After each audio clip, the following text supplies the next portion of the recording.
ask yourself, what did I used to believe that I don't anymore? What's up, my brothers and sisters? Welcome to the Fireground Fitness Podcast, where we talk about all things pertaining to life on and off the fireground. The views and the opinions expressed are those of your host and our guest, Dr. Sarah Jahnke. In this episode today, we unpack the power of being an apocaloptimist and explore how sleep consistency, hormones, and practical personal biohacking can help you build long-term health and performance. I really hope you enjoy this episode, and let's take science to the station. Dr. Sarah Jahnke, I've been wanting to sit down and have this conversation with you for a long time because the work that you're doing, the research that you're doing is so important to in helping shape the decisions we're making in the firehouse that lead and help us provide service to the communities that we're trying to serve. And our ability to do that job better is shaped and informed by data. And it's so important that we look at that. And I know nobody wants to have that conversation because it gets really nerdy really fast, but it's important that we do. So you're shaking your head at me. I don't like when you make it sound like nerdy is a bad thing. Someone said, they're like, you guys are making science cool. And my response to that is science has always been cool. And I'm sorry if you did not see that before. I feel like I deeply offended. I'm just saying that I feel sorry for you, really. Like I have some empathy but like, what's not cool about seeing some piece of information or some piece of knowledge that no one had before you did a study? Yeah. I think you got it wrong. I am super excited about nerdy stuff. Yeah, no, I could tell that from the first time we met. Get the wrong idea. So Sarah, this is not something that just popped up. You got here for a reason. So tell me a little bit how you came down this path and how you ended up here. Totally by accident. Okay. So honest to God. Yeah. Well, I say that. Okay, so I say that. It's true, but it's not true. But I didn't realize it was not true till later. So when I was a child, actually, literally when I was a child, when I was in kindergarten, my dad took over as fire chief of a department right outside of Kansas City. He retired my senior year of high school. So I grew up around fire engines and, birthday parties at the firehouse and, playing in carcinogens. But which I didn't realize that till later. But in growing up, I really wanted to be a psychologist. And my goal was to be a psychologist that worked with kids. I read this book in my sophomore year of high school, Dibs in Search of Self. And I'm like, that's what I want to do. And then I went to grad school, was working on my PhD in psych and started working with kids. And the kids were amazing. And their parents were horrible. I was like, I will not do this for the rest of my life. So, pivot. Figure out what my next path is. Clinical psychology was what you're originally... It's actually counseling psych. Oh, okay. Yeah. And then I went into, was doing research at the time, like mostly military, a lot of tobacco control type stuff. Was doing it in grad school to pay the bills, like it was my assistantship. But I always said I would never do more research than my predoctoral dissertation and my dissertation. And then I kind of just fell in love with it. Because like that idea that you can ask a question that's never been asked before, find an answer that there's only a 5% chance that it's happened by accident. And then you take that and you can apply it to something, or like you can change policy with it. So I graduated, was trying to figure out what I was going to do instead. And around that time, Dr. Gist from Kansas City, Missouri Fire Department, who I'd known since I was a kid, came and he's like, hey, FEMA's starting to fund research on firefighter health, similar to what you've been doing on the military health stuff with the folks that you work with. And he's like, you should really look into it. So we started, and actually our first study wasn't FEMA funded. It was funded by the American Heart Association around the same time that the report came out that the leading cause of on-duty death was cardiovascular events. And around the same time, my dad had his first heart attack.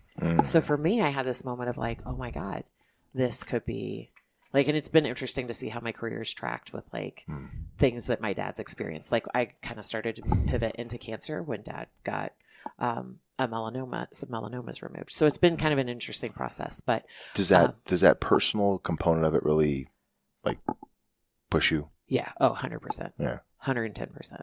And then because I feel like if you can do, like, if I had a job that I didn't love the people I do, like, I'm very driven by, I'm not someone who like goes to the gym and works out by myself. Like I go to the gym and I work out around other people or with people that I know, and I'm like half-assing my workout part of the time, but so like, I'm very much driven by like the people the things that personally I think I can make a difference in, or make a change in. Yeah. So that's where it all came from. And then the other cool thing, like what's, where the research has gone, because by now, like it's been almost 20 years, and it's everything from health behaviors, cardiovascular risk factors, to mental health, women's health, equity and inclusion.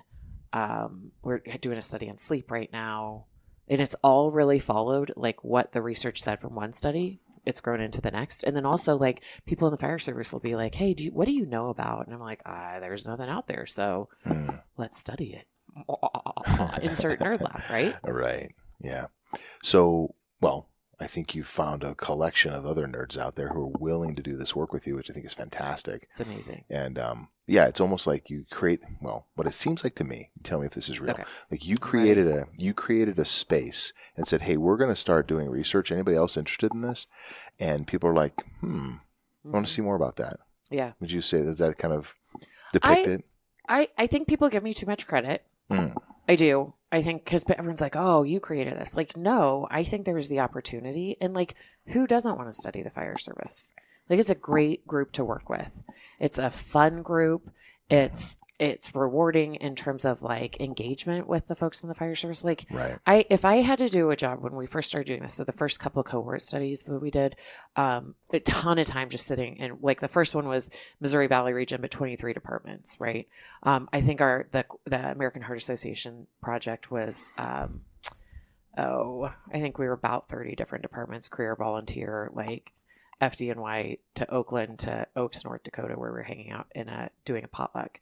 And then the second big study we did was Maine to Guam, 20 departments. Like if I had to do that and sit in an accountant's office, no offense to accountants, because now I feel like I'm really talking down about accountants, but like, no, thank you. Yeah. Well, I think we can all agree that certain people migrate to certain work, and that's okay. There's people who need to be doing that work. Absolutely. Yeah. Absolutely. But I don't think they appreciate my foul mouth as much as the fire service does. That's unfucking fortunate. Yeah, I'm glad we can cuss. I didn't want to be the first one to cuss. No, please. Oh, you know what I did find out, though? This is really fantastic. My parents were cleaning out their house, like they're downsizing. And my mom gave me this like book of stuff that was mine. And I found an essay I wrote. It's hanging on the wall in my office, 4th grade. And it was called Firefighters. And it was exactly the same stuff I write about today.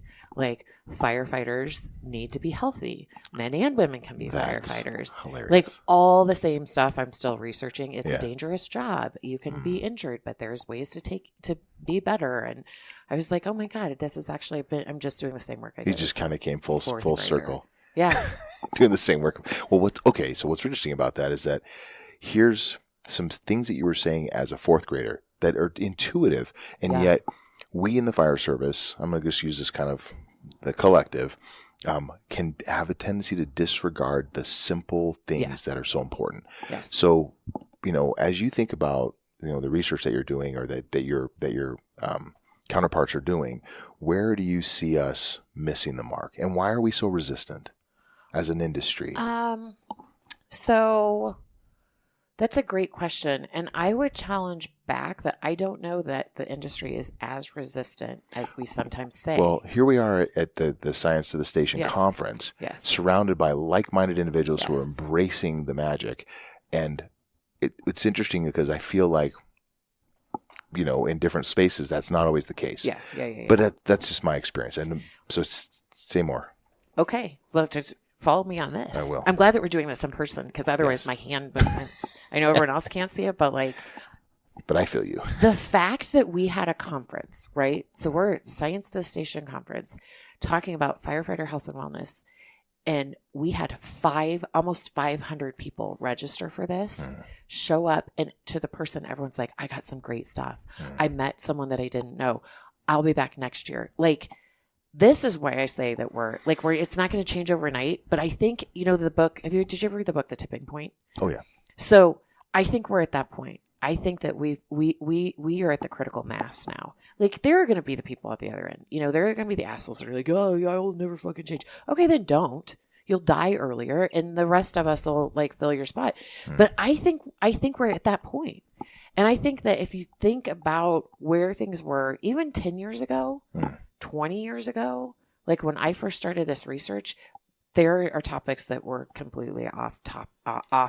Like we are not talking about that. The sacred cow type topics. Yeah. Oh, when the first time we published on alcohol use in the fire service, I was like, oh, can we just bury this? Like, do we really have to get this out there? And now people are like, we got to be talking about that. Sleep. There were some studies on sleep funded 16 years ago. And immediately, now there were some political missteps, I think, with that really kind of put it, that there were a challenge. But it was like, we're done. No, we're not. And that then became the untouchable topic. Right. Now, there are 3 studies funded on sleep in the fire service. So I think it's a little bit slow, but I also think like, look how far we're coming. Look how fast. And 80% of the research on firefighter health, actually more than 80%, but I haven't read the numbers this year, has been done since FEMA started funding through AFG, the research and development. And look at how much has changed since then. On the health side, on the fire dynamics side, I mean, that's all come out of that same pot. And like, it is a challenge sometimes, but like, what a fucking win. Yeah. Right? Well, I think it's like an aircraft carrier, right? To turn an aircraft carrier takes a mile. Yep. I'm making that number up. I know it's a long distance, whether it's a mile or a half mile. You said it with conviction, and that's what matters. That's a data point. Yeah. So it takes a long time. And so I think that we're in this, to your point, we are turning the tide on this, and we're turning a corner, and that just takes a long time. It was really powerful, though, to see the number of people that show up here who are invested in curiosity. That's how I like to talk about it, right? We're curious. What are we missing? What can we do differently? And some of the things that, hey, you need to change the way we do business, the way we sleep, etc. That feels like a hill that's really, really too far. Right. But at the same time, if we don't start talking about it, we're never going to find any solutions. No. So it's important, and then, we had a few presentations over this last couple of days where we talked about some different models. And that caused me to go, oh, here's an example of a way that's being done differently. Right. Let's talk about it. And now I want to say, like, okay, let's do a longitudinal study and give me more data. Right. Like, let's figure out how this is really impacting us. This is great. And the number of times people will I'll have someone message me or be like, hey, is there research on? Like, I apologize to anyone listening to this that I have not responded to an email from. That's part of the impetus for creating this organization, because you shouldn't have to have found my email on the internet to get an answer to something. We do need to do a better job, right? We need to do a better job going hey, what's the research say about X, Y, and Z? And if it changes, are we going to update it? We have to let you know, because more research is always needed. Job security, but also because more research is always needed, right? So I think it's actually kind of a cool spot to be in. And I do think when you say resistance, I do think there's some stuff that there's some resistance on, because I don't think there's ever an easy answer. Even if it's fitness and nutrition, we need to be more fit and we need to eat better. But that, especially in the fire service, comes with a lot of complications. Yeah. If I'm I want you to improve your fitness and nutrition, the last thing I'm going to tell, let's say we have a new firefighter come in, right? New firefighter comes on the job, joins a crew, and we're all right, we know that you're going to gain the first year 15, right? So at FDNY, that's what their medical director told me. They see recruits gain. So if I say hey, we're going to do a nutrition intervention with you, these are the things you're going to eat. And then you send that new recruit into a New York firehouse and say, take chicken and broccoli. He's going to be fuck you. And everyone on his crew is going to hate him. Right. You can tell. So we have to think about what is in the environment that we can both manage, but also leverage. If you get a crew that's on board with hey, let's do this better. Let's all wear biomonitoring and who can get the best sleep. You're fucking golden. You can do anything. We have, and this is where I always go back to the big win is looking at cigarette use in the fire service. So 20 years ago, my first meeting at the union with Rich Duffy, who by the way scared the shit out of me, we go in and he's looking through the stuff that we have, the survey questions. And, I'm a baby researcher and I feel like I'm about 12 years old and an idiot. And I'm oh, Mr. Duffy, would you please look at, and he gets to the tobacco section and he's we will be the first smoke-free union in the country. So I'm wow, that's big. From top down, that's big. Then I'd go into firehouses And we'd start doing focus groups. Right. And when I would ask questions about, all right, we're getting to the part about tobacco. What do you think about smoking in the firehouse? If there was a smoker in the room, everyone in the room was like, this fucking asshole's still da-da-da-da-da. And I'm like, okay, so we've got top down, we've got bottom up, we've got policy interventions in place where when you look at like the military, where they can control the length of your hair and which hand you carry a briefcase in, they can't lower the rates of tobacco use. Fire service, lower than the military, lower than the general population, hit the 2020 goals long before 2020. Like, that's a win. Yeah. Now, we haven't generalized that to most other things, smokeless tobacco use in particular. Vaping, we're not doing great. I'm not super excited about nicotine patches. Well, you know what? But that's a win. Let me say something real quick. What I love about what you're saying is that when we think about what we're measuring, I think putting it in context matters. Yes. And so framing it like that for me is, I'm like, oh, that's powerful. Huge. Yeah. And so we might think in our own organization, like, this is not, we're not moving the needle on this. And you know, I think it's important to reflect, but you have to be asking the right questions. Right. And, you know, I think as organizations, we need to learn how to do that better, which I think is part of, you know, showing up here and having these conversations and, you know. Well, I think it's really easy to get discouraged on this stuff too. And that's the other piece is that you want, like, it seems like, I think sometimes people who are focused on health and wellness feel like they're fighting that battle on their own. You know, like it's just kind of a lonely place to be. Right. So I think if you can find and connect with other people, hear what they're doing, right. No, you know, and like you said, to have validated outside that, like, hey, you know, if you're in the when you're in the thick of all the shit going on at the firehouse, things you got to get done, and you know, like you said, you don't see how well your department's doing, you don't see how well your region's doing, like what you're doing in Arizona, amazing. And that's the thing, is you got to see like where the wins are, and you really have to celebrate the wins, because it's not all like it's a challenge, and there will be people, there's still departments that don't wash their gear. There are departments that don't ever wash their helmets. There are departments that I have been to a fire department where everyone is provided 2 sets of gear, and they hide their dirty gear and send their clean gear out to get washed. Well, you know what comes to my mind is you can't outperform stupid. Right.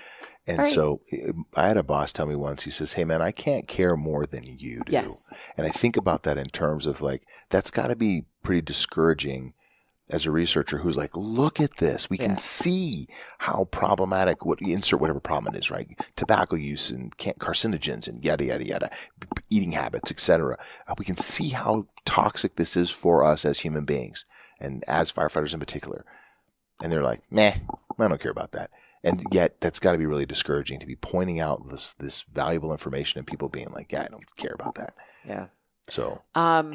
So I try to be positive, but I'm also an apocaloptimist.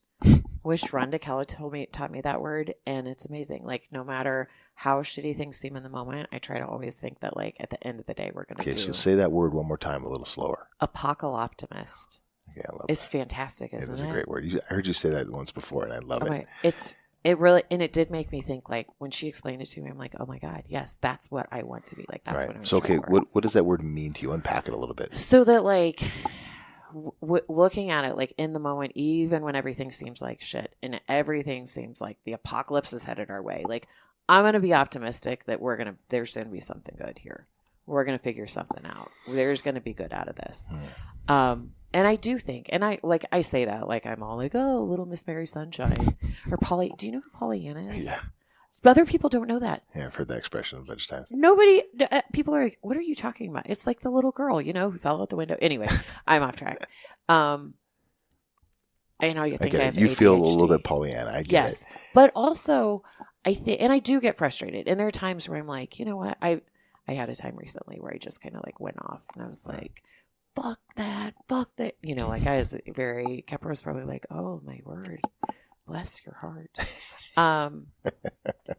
But I have to balance that with all the wins. Yeah. And remember, like, this is not an overnight thing. Like, we're asking people to change But I do think that like 150 years of tradition unimpeded by progress, not anymore. Like we're making progress. Right. We're headed in the right direction. We're doing good things. So change is hard. Yes. And, and you're talking about celebrating wins, which I think is important to help spur change. What are some other things that we could be doing? Not doing stupid shit. I think that would help if we did that. No, I think that those are really good things. But I think other things is to like you said, always being curious. Yeah. Like looking outside your organization, looking outside yourself. And I think also doing it in a way that's humble. Like I personally, and I think I know a lot, I think I don't think I'm an idiot. I sometimes call myself that, and I'm working on not saying that. I don't know why it's my word lately, but I also always hold out that I don't know the answer. Like I'll tell you what I think in this moment based on what I know in this moment. And I think one of the examples for me was moral injury. Someone brought up this concept of moral injury. And when was the first time you heard that term? That's a good question. I don't know. It hasn't been that long, No, right? it's Like not. I didn't grow up with that for sure. Right. And someone called me like, so what we deal with is moral injury, and the idea that like you're exposed to things that you might be in situations where you feel like what you're doing is not moral, but you don't have another option. And so then it's this injury of like going against something that you thought was an immoral thing. And like a couple of examples that people have given me, like being on, showing up at something, feeling like your license does not allow you to do certain things. And then, so you don't, and then there's a bad outcome, like this moral injury around that. Yeah. And actually, some of the early work on moral injury came out of people who oddly cleaned animals after oil spills, because sometimes they would then have to euthanize the animals anyway. Right. So this injury of like, I don't think that that's the right thing to do, but that is what we have to do. And when I was like, yeah, I can see that in the fire service, but I don't know that it's like a big thing. So I talked to a firefighter about it. And the response I got was, oh, I think that's totally an issue. And then was able to give like everything around like some of the environmental, like the way people are treated at work, like harassing someone or bullying someone and not saying something, or and being out in the community. Like, and she's like, no, I think it is. And I was like, we got off the elevator and I'm like, I am wrong. I am now a believer. Time to rethink. Right. 100%. And that's another thing that I think I always assume that I know what I know in the moment, but it could change. My opinion could change tomorrow with different evidence or more evidence. I might say something completely different than what I say right now. Yeah. So how do we instill that type of thinking in people? Help them get there. And I will say, for me, in the last, I don't know, I like to think that I've always been this way, but I don't think that's real. In the last, 10 years, I've become more curious. Yeah. And I don't know what the catalyst for that was. Maybe some of it was education and recognizing like, oh my God, the more I know, the more I recognize how much I don't know. And that to me has just become a real thing. I would add that the other thing, the lesson I kind of picked up and kind of imbued in myself was, I have to subjugate my ego. I do not know diddly squat. And about people, and like I'll make these assumptions and then I'm wrong. Yeah. And I'm like, I need to stop assuming things. I need to push back a little bit and go, okay, let's just get curious here. What's happening?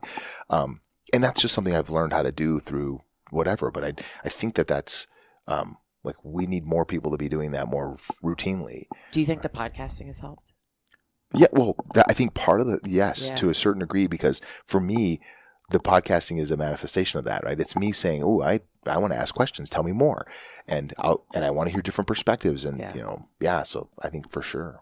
I think part of what you can do to help you get there is to ask yourself, what did I used to believe that I don't anymore? And then kind of like think back through, how did I get to where I'm at? And what changed? Like, because there are all sorts of things that I used to be like, and I got challenged on. I'm like, yeah, I'm wrong. And then I think also kind of embracing that, because I think we all have a little bit of imposter syndrome from time to time, but I've noticed when I'm in rooms where I feel like I don't know what you know on this topic, first of all, I just keep my mouth shut, smile and nod, because I love that saying, like, it's better to remain silent and be thought a fool than to open your mouth and remove all doubt. Right.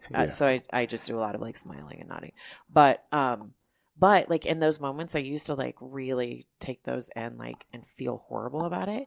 And now I've been like, okay, you know what? I have something to I have a piece of value to add to every conversation, but thank God that person is there sharing their knowledge. Because I'm not going to be an expert. I'm never going to be an expert in epigenetics ever. I have to admit, I don't run my own statistics, which as a scientist feels very like the moment that my mentor came in and was like, stop it. Like, it's not your favorite. You don't enjoy it. Like, let someone else do that while you do the stuff you want to do.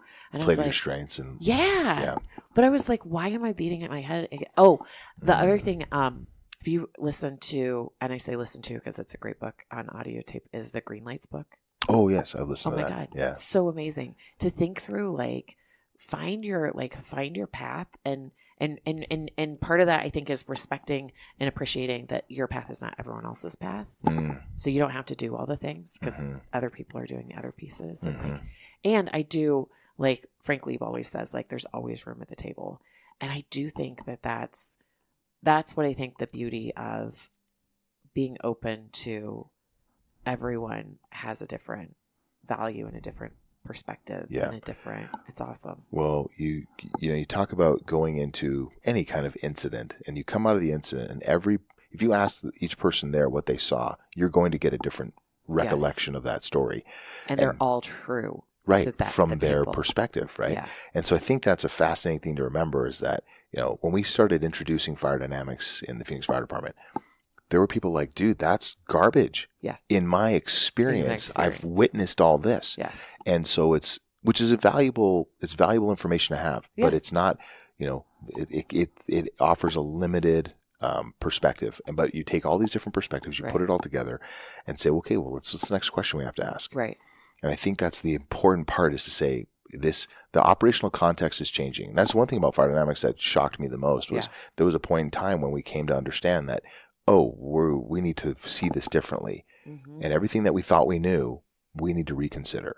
And so that's a wonderful example of that. And I think back throughout my career as a paramedic, like, dude, every year the standards are changing. Yes. And we're introducing new drugs. And I might have brought this up the other day and I was like, we used to push verapamil and these young medics are looking at me, they're like, what the hell's that? It hasn't been in the drug box for like 15 years or more, maybe even more. I don't even know. And now we feel old, but okay. 100%. But we change and we don't have any resistance in the medical side of the house. Yep. We're just willing to do it. But on the fire side, we hold on so strongly to certain things. And we need to loosen our grip just a little bit. But know better and do better. You know what I love about that? And with the example with fire dynamics. And Dan Mandrikowski is one of my favorite people in the world. And what I love about him and the work he's done and Gavin and all the folks at UL, Steve Kerber, I think they're all just genius. And when he talks about it and I'm like, how do you handle the pushback? Because there's a lot of anger, right? Yeah. Like as they rolled out their fire dynamics research and findings, they got some hate mail. Yeah. Like literal hate mail and some in public. And he's always like, I'm just telling you what the data says. I'm just telling you what the models show. Right. Like you can agree or disagree with it, but the data is the data. And I always go back to like the data is the data.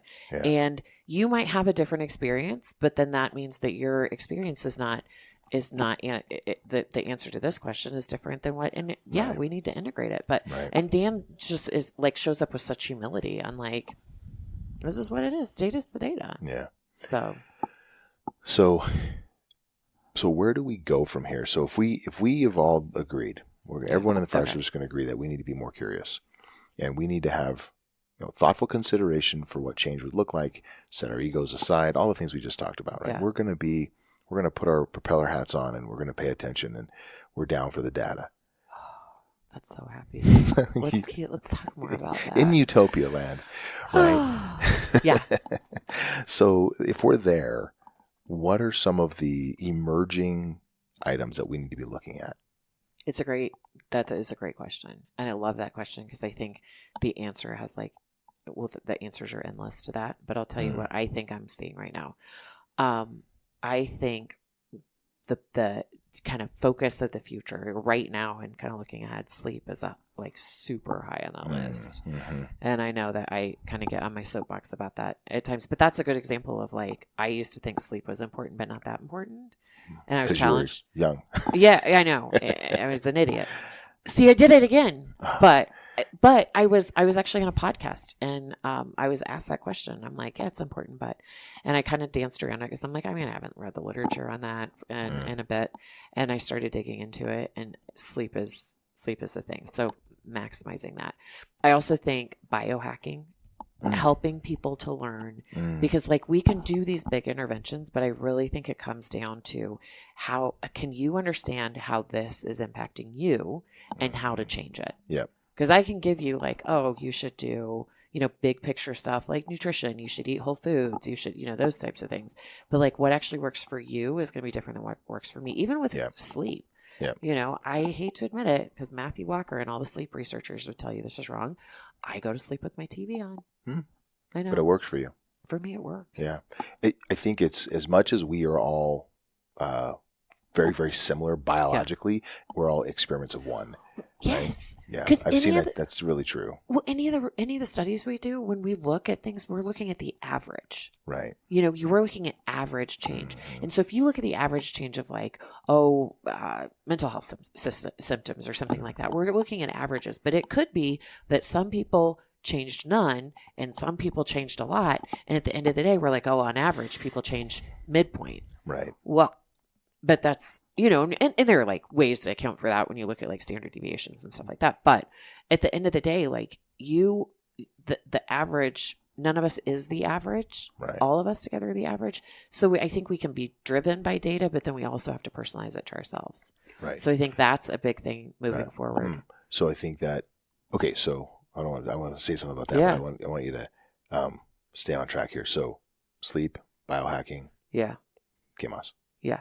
I think hormones, understanding, and that's similar to the biohacking answer, so it's kind of cheating. But but measuring those things is important. Measuring, understanding how to manage it, understanding where we're at in the fire service, because I think we are seeing like a pendulum where, some departments, everyone will be like, oh, we're going to get our testosterone checked, and now 80% of the department's on testosterone replacement for the rest of their lives. That maybe that's not the answer. Maybe there are other things, so I think that, and for women, like we're pretty certain based on some data that Burgess did with the firefighter cancer cohort study that being in the fire service ages your reproductive system faster. He measured it with AMH, anti-Mullerian hormone, with women in the fire service. But are women hitting menopause earlier? We think so. That's what we're hearing, but we don't have data for it. Testosterone, we do believe that a lot of the fire service is low on testosterone, which is a challenge, but you also don't want to treat in a way. And there are more than one way to skin a cat, which I don't, is that a saying? And why would you skin a cat? It's a pretty rough saying. That's gross.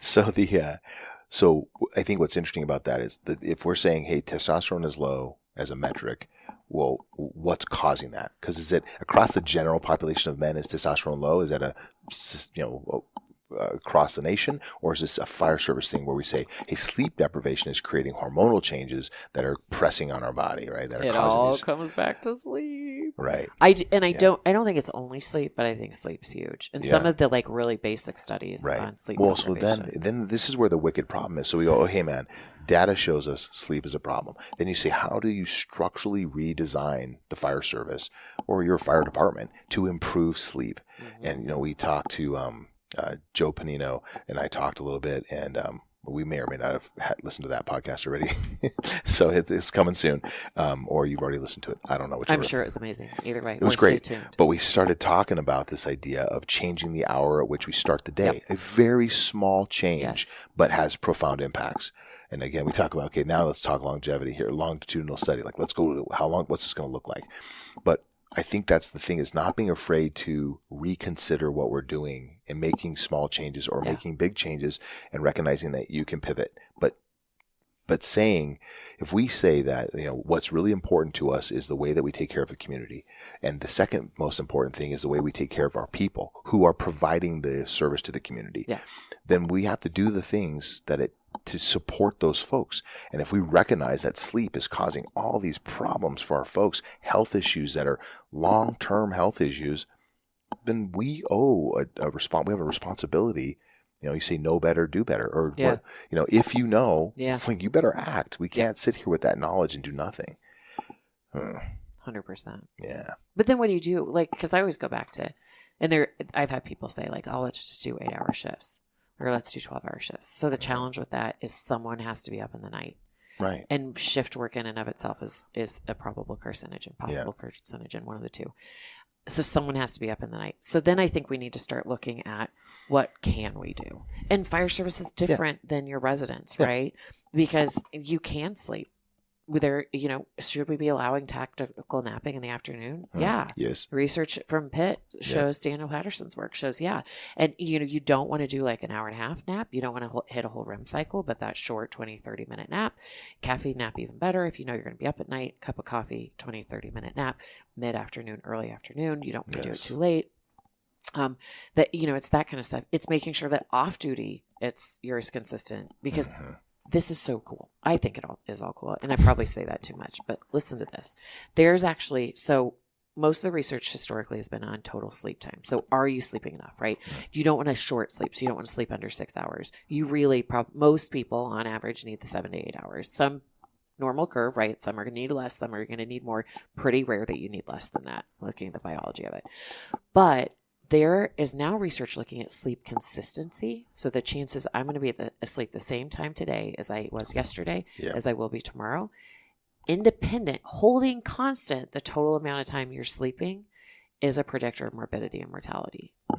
So that's another thing. Like, are you being as consistent as possible, both on and off duty? And that's where the start time stuff comes on. Right. Like what Joe did in his department, where you look at the data, like you were able to say, most people were able to sleep about the same time they did on duty and off duty. Right. Huge. But versus the cycle where you're getting up really early, then you're getting an opportunity to sleep in, I'm going to catch up on my second day off, or on the weekend I'll catch up. Like that's not real. Well, we talk about sleep debt and like you can pay that off, but it's not real. Right. And the other thing I think that's really fascinating, another thing, not the other thing.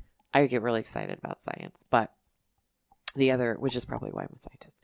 But the other thing that, one of the other things that I think is really amazing is what we know now about sleep, and that we used to think it was nonspecific in terms of like the scientific, like you go to sleep, then you wake up. And then they started monitoring people in their sleep and seeing that like the brain waves, the cycles, the REM versus non-REM sleep. And now they're able to look at the way like memories are stored, the way your body manages food and nutrition and all that kind of stuff. But even the way memories are stored and the way it like Matthew Walker, who's my like favorite academic crush, like I just adore his work, he talks about it going from the memory stick to long-term memory and I think the reason, and there's some good emerging research that I've read in the last couple of years, that we're seeing some of the presentation of post-traumatic stress symptoms. It's a little different than your standard PTSD symptoms with like someone who's deployed in the military, something like that. I think it's partly because of the constant interrupted sleep. And so the shit that goes from your memory stick to your long-term memory is getting not filed in the right place. Not cool. That's interesting. And sad, but no, but as we understand those tragic, things, but amazing.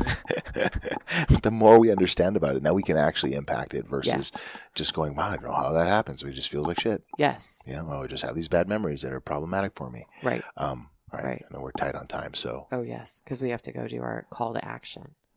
Yes. So let's pull this to a close real quick. You dropped some pretty cool stuff on us. I think it's amazing.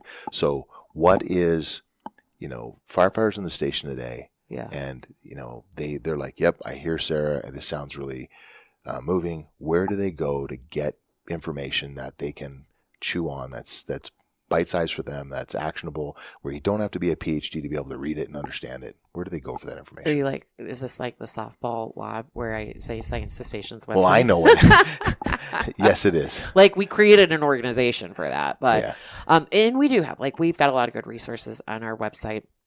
But I'll tell you, there's some really good social media accounts to follow.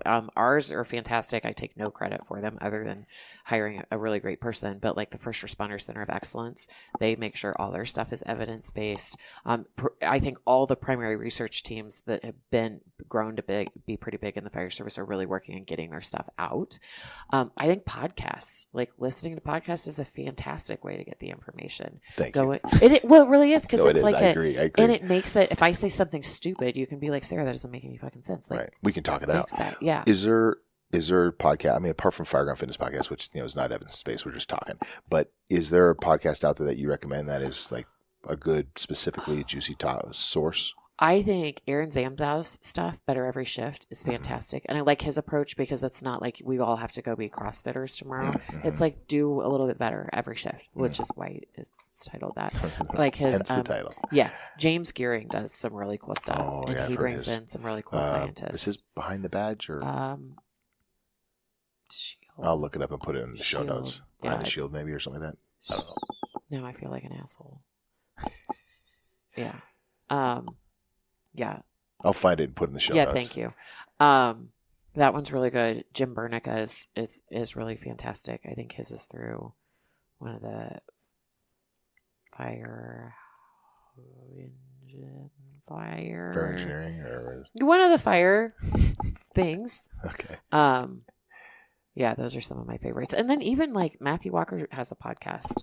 The Huberman podcast is amazing. Mm-hmm. I mean, any of those I think are also fantastic. They're not fire service specific, but you can always like see draw the thread. Yeah. Well, I think as you start getting more and more curious, you realize that there's a lot of people doing work in the space on biohacking and different things like that. And why, I think, showing up to a conference like this, coming to Science to the Station and listening to people who are doing the work and saying, "Oh, that's," and asking questions. So you have the opportunity to go and talk to researchers and say, "Hey, you said this. Help me understand that. Right. Unpack that for me." So that's what an amazing opportunity. But even better to be on the science side and have someone come and go like, "Hey, I have a question about this. Is there any research on?" And often I'm like, people are like, "Oh, where did you get these great research ideas?" And I'm like, "Oh, I heard them from people who asked questions and designed a study around it." Like, I'm not some like mastermind of, let's research this. It's people that are like, "Hey, we realized," Lexington was like, "We realized that we do our shift change because that's the time the trolley came by. Is there a better way to do it?" I love that. Yeah. Yeah. We've done it for so long, we don't even know why we're doing it anymore. Yeah. So it's pretty cool. Sarah, thank you so much. Any final words, any final thoughts on the way out of this? I think two. One is what I know John's about to say at the call to action, which is just that find a thing. Like, we're not going to change this overnight. Identify what your one next step is going to be and take that. Because like everything, we're 1% better in every way. But I think that's John Oates's takeaway. My takeaway is like, just don't give up. Like, when you get discouraged, just realize like, don't give up. Like, it's a challenge. Like, every day I wake up and I'm like, fuck, I did that wrong yesterday. Well, okay, today's a new day. And I think departments have to think that way too. I love it. Don't give up. Thank you. Yeah. Thanks for having me. This is fun.